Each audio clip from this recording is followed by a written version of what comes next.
ป้าบอกเป็นหยังลม กับเพื่อนนั่นแม่เขาลงหนาวลูกหลานตัดเข้าหลวงมาเลยพระหลวง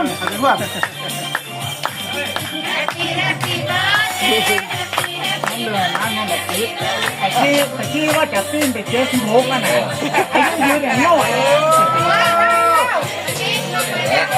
ยืนอย่างโง่ไอ้ที่อ่ะทักซี่ในเรื่องละเจ้านะทักซี่เล็กเก็บมาในเรื่องละเจ้าเลย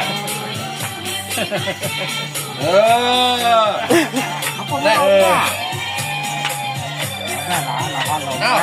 ไอ้หานต่อเลยขอบคุณครอบครัวต่อมามาเรียนเย